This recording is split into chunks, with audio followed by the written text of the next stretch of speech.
Far Cry 6. Yesterday, we got our first proper look at what the next installment in the Far Cry series will look like, and it's safe to say it seems that they're definitely cranking the craziness and production quality up a few levels. Think renowned actors, screenwriters, the possible return of Vaas from Far Cry 3, and most importantly, dogs on wheels. More on that later. But in today's video, we're going to be taking a look at all of the information released about the game so far, some in-game screenshots, and what to expect from the gameplay in Far Cry 6. A big thanks to Ubisoft for sponsoring this one, and if you want to know more about the game, there's a link down in the description below. So having a big actor take center stage in a video game is not something new, but when I saw that Giancarlo Esposito was going to have a major role in the new Far Cry game, you could absolutely understand how he would be the perfect fit for the game's villain. Esposito has had big roles in Breaking Bad, Better Call Saul, and The Mandalorian, and that gritty bad guy just seems to suit him. In Far Cry 5, the game's main antagonist was Joseph Seed, and he essentially wanted to see the world burn, and you were sent in to stop that from happening. I don't think he was quite as memorable as someone like Pagan Min from Far Cry 4 or Vaas from Far Cry 3, and the Vaas comparison could actually be really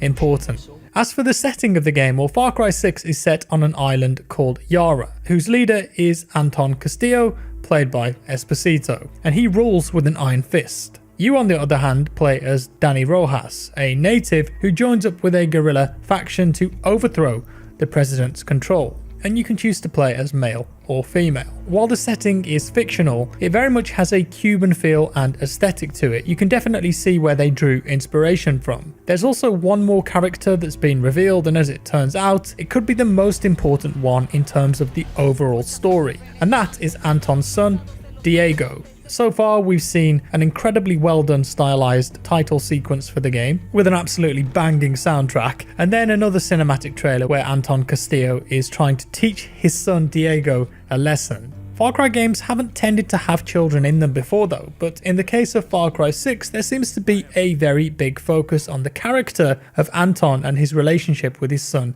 Diego, even to the point where Diego is right there on the cover art, and seemingly Anton wants to mold his son to take over his reign when the time is right. In fact, there will be a dynamic story in the gameplay between all three characters, and this time you'll even get a voice. You'll get to see your own character. In previous Far Cry games, even the last one, the main antagonist tended to be this overall bad guy who appeared at the start, disappeared for the middle, and then you had to do things and they'd pop up every now and again just to remind you that they were still there.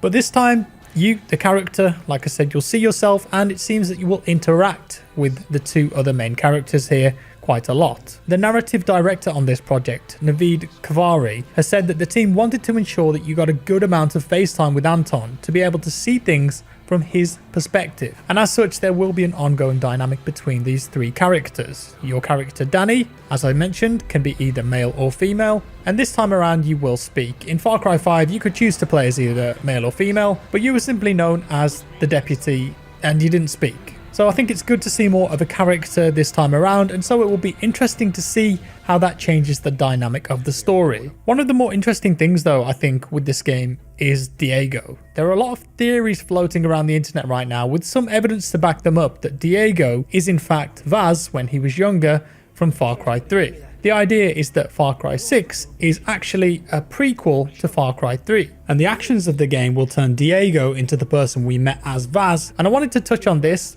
and why it could be interesting if it was correct, and also look at the evidence for both sides. Right now, we don't have an actual time setting for Far Cry 6, just some screenshots, the cinematic trailer, and the idea that it's a modern setting. What exactly covers modern though? Well, that's the question. Ubisoft, maybe they're being intentionally vague here to stop people connecting the dots. Now, one of the main reasons that people have come up with the Vaas conclusion though is the scar. If you look at the cover art for the game, you can see a clear scar over the right eye of Diego, and some people have said that Vaas has that same scar. I do have to say, it seems odd that Diego would have a very similar scar to the one that Vaas has, but it does become more believable though when you take into consideration a comment that Michael Mando, the guy that plays Vaas, made himself on Reddit a few months ago, and he replied to a comment on Vaas saying the following: Thank you so much. Vaas is my spirit animal. Having co-created that character is something that will always be dear to me. I still get recognized as Vaas, and I still feel that outpouring of love for the character. It makes me very happy. Who knows, maybe I will reprise the role very soon. And then he does a little sticky out tongue. Teasing. Again, that doesn't prove anything, but he does kind of look like him, doesn't he? It would be a what if Diego is in fact Vaas, and the actions of the game lead to him being shaped into the person we know that he turned into. Perhaps at the end of the game, we might jump forward in time and Michael Mando will be making an appearance as an adult Vaas once again. Based on some other evidence though, not everything lines up. For starters, Vaas has a canon backstory already, which completely goes against this theory. He was supposedly born on the Rook Islands in 1985 and was a member of the Rakyat. Not only that, but Far Cry 3 is set in 2012 and Vaas is an adult there, yet in the cinematic trailer for Far Cry 6, we can clearly see a modern cell phone on the table. And at this point, Diego is still a child, so that simply doesn't make sense in terms of the timeline. And while I think the idea of having a prequel would be great, and I guess we can't rule it out, especially if Ubisoft have thought of something clever here, but the modern tech in the trailer seems to put a stop to any of the Vaas theories, for me at least, unless there's a time machine involved, but okay, let's not go there.